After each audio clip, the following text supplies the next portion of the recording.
Bueno, entonces iniciamos con la creación de la base de datos. Para la creación de la estructura de la base de datos vamos a utilizar el AR catálogo. No vamos a crear la estructura directamente desde adentro del ARMAP. Lo podríamos hacer, pero es más fácil estructurar todo el proyecto desde el catálogo, desde el administrador de metadatos. Entonces abrimos el AR catálogo.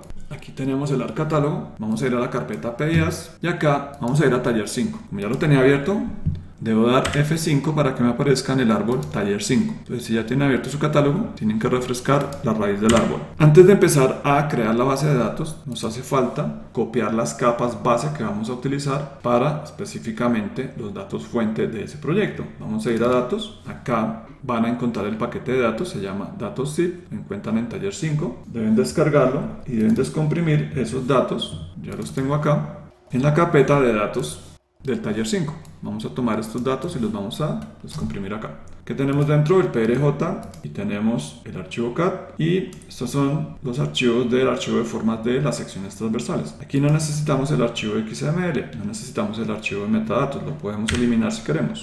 Cerramos el comprimido y ya tenemos nuestros datos acá. Si vamos a dar catálogo, en taller 5 ya van a encontrar los datos. Aquí está la topografía que vamos a utilizar. Específicamente, cuando abrimos un archivo CAD desde el catálogo, vamos a poder ver las geometrías nativas del CAD.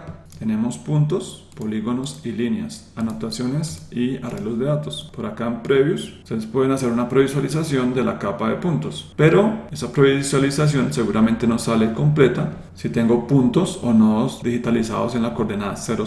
Acá se ven todos los puntos o la nube de puntos de ese archivo CAD. Recomendación: utilicen como versión de intercambio de archivos CAD la versión 2007 de AutoCAD. Si ustedes guardan esto en la versión 2020 o la versión 2021 de CAD, su herramienta geográfica no va a entender qué tipo de archivo es. Lo va a permitir abrir, pero no va a poder representar las entidades. Vamos a revisar los polígonos y las polilíneas. Acá se pueden acercar y verificar que tiene el archivo CAD. Acá hay muchos elementos. Bueno, ya tenemos nuestros datos, vamos a ir a la carpeta GDB y lo que vamos a hacer en la raíz de GDB es crear nuestra base de datos geográfica. Para eso vamos a dar botón derecho sobre la carpeta, vamos a ir a nuevo y aquí tienen unas opciones. Pueden crear un archivo de base de datos geográfica, que básicamente es una base de datos corporativa, o pueden crear un archivo de base de datos geográfica personal. Esto está en formato GDB, esto está en formato MDB, o sea que esto lo pueden abrir con Microsoft Access. Esto lo pueden abrir con ArcGIS o con versiones recientes de QGIS. Vamos a crear una base de datos personal para que puedan abrir la estructura en el Access. Damos clic sobre Personal Database y la vamos a nombrar como GDB. Pueden colocarle un nombre bien corto. Damos Enter. Aquí ya creamos el archivo MDB. Si yo me voy a la carpeta donde tengo mi proyecto o mi taller 5, van a encontrar de que ya se creó un archivo MDB. Y acá aparece un archivo LDB, que es un archivo de usuario. Cada vez que un usuario accede a esa base de datos, va a crear un archivo LDB. Bueno, ya tenemos entonces nuestra base.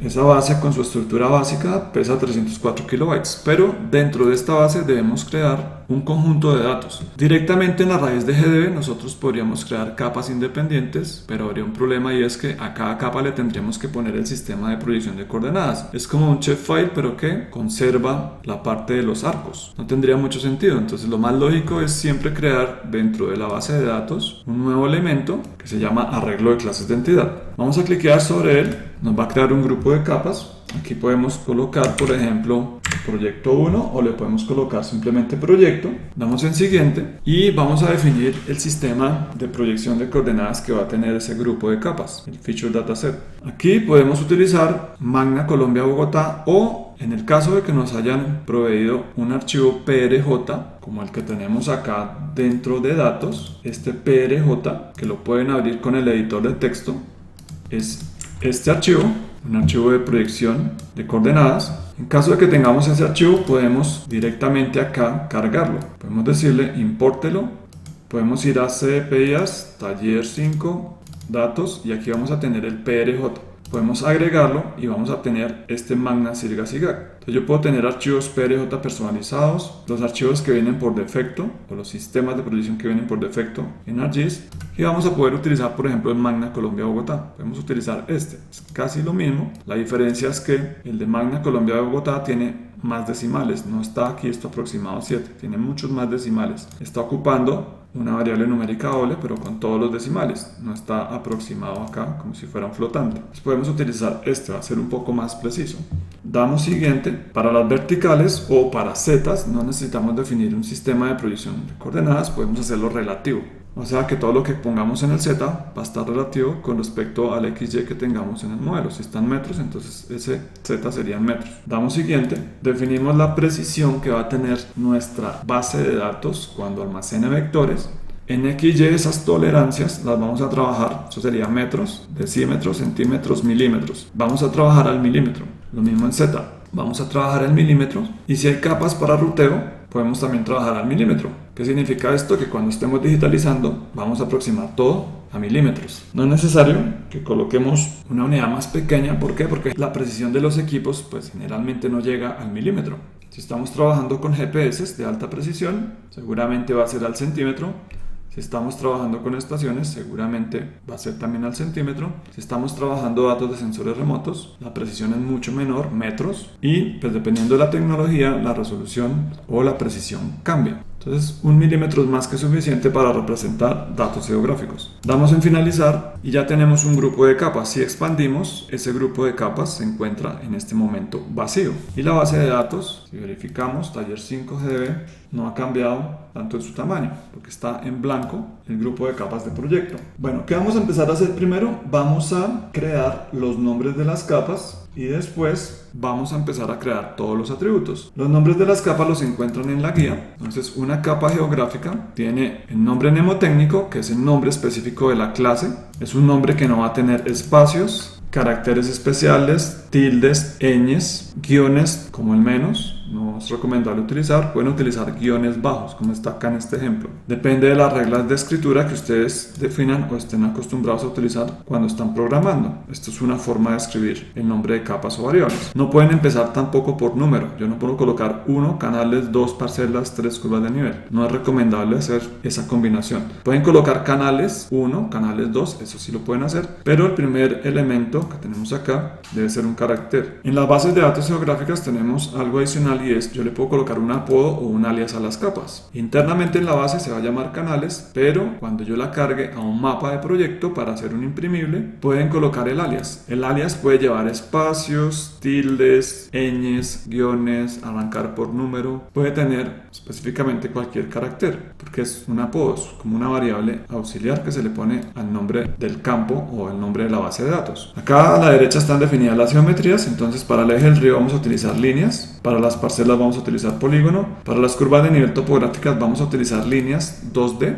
después las podemos convertir a 3D. Puntos topográficos en este modelo de datos va a ser la única capa que va a tener puntos en 3 dimensiones. Ejes de secciones transversales, aquí está el nombre que vamos a utilizar, pero vamos a hacer un pequeño cambio. Va a ser una capa de líneas, nodos, puntos, obras hidráulicas líneas, vías proyectadas línea y líneas de margen de drenaje líneas. Una vez creemos estas capas, debemos empezar a asignar los atributos, los tipos y las longitudes. Entonces empecemos con los nombres de clases de entidad. Vamos a empezar con canales. ¿Cómo creamos una capa vectorial de líneas o una clase de entidad dentro del grupo de capas? Vamos a proyecto, nuevo, y aquí me aparecen los elementos que puedo crear dentro de un arreglo de datos o dentro de un grupo de capas. Puedo crear una clase de entidad, puedo crear una clase de relación, es relacionar una capa con otra bajo unas reglas. Puedo crear algo que se llama topología, creación de predios y creación de redes geométricas. Entonces lo que vamos a hacer es crear clases de entidad, o sea, capas. Acá nos pregunta cuál va a ser el nombre mnemotécnico de la capa, va a ser canales. También le podemos colocar, recuerden, el alias. Esto es lo que nos va a aparecer en nuestros mapas. Esta va a ser una capa de líneas. Una vez yo asigno líneas y guardo la capa, ya no puedo deshacer la geometría. Yo no puedo cambiar una capa de puntos y decir, desde este momento conviertas en líneas, porque pues él no sabe cómo conectar los puntos. Lo mismo pasa con las líneas. Yo creo que una capa de líneas y digitalicé polilíneas cerradas. No la puedo cambiar a polígono porque no va a entender cómo quiero crear esos polígonos. Entonces las geometrías no se pueden cambiar. No necesitamos atributo de localización de rutas ni Z para esta capa en particular.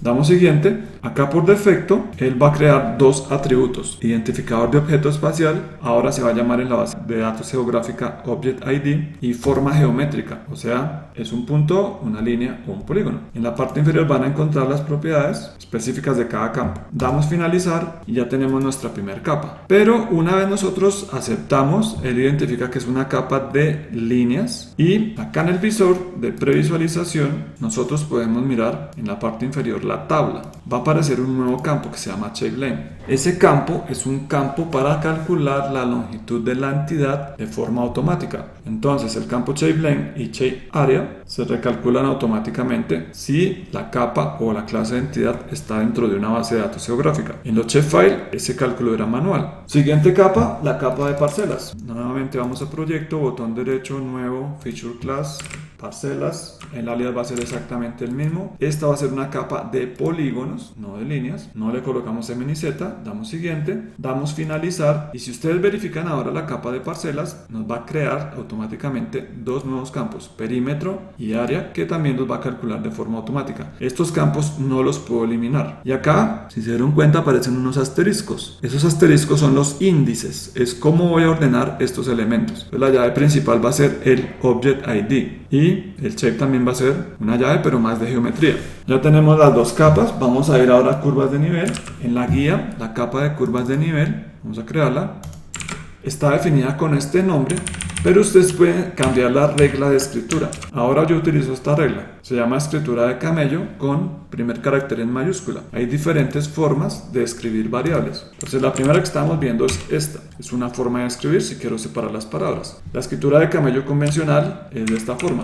Curvas nivel, con la primera en minúscula. Pero hay otra notación diferente que se llama escritura de camello con el primer carácter mayúsculo. Puede ser de esta forma. También puedo colocar todo esto, pero en singulares. Curva nivel, también lo puedo hacer. Pero las dos capas anteriores ya las creamos en plural. Entonces vamos a utilizar específicamente esta notación que les estoy marcando acá con un asterisco. Entonces, para los programadores, cuando ustedes vean código, si ven que está utilizando este tipo de escritura, pues es una persona que ya tiene mucha experiencia programando y que sigue esas reglas de programadores. Yo en particular utilizo esta porque me gusta más que se vea de esta forma. Generalmente yo asigno una v cuando estoy haciendo código, si es una variable, una f si es una función, una A si es un arreglo de datos. Entonces asigno unas letras para no confundir los tipos. Entonces vamos a utilizar curvas de nivel por ese motivo. El alias va a ser curvas de nivel topográficas. Pueden utilizar la tilde, no pasa nada. Esto van a ser líneas. Esta capa aún no va a tener Z. Vamos a hacerla en 2 dimensiones. ¿Por qué? Porque les voy a enseñar cómo construirla en 3 dimensiones a partir de una capa que no tiene el Z como entidad. Capa de líneas. Finalizamos y esta capa también va a tener el atributo de longitud. Pasamos a la capa de topografía, que es la capa de los puntos topográficos. Vamos a crearla.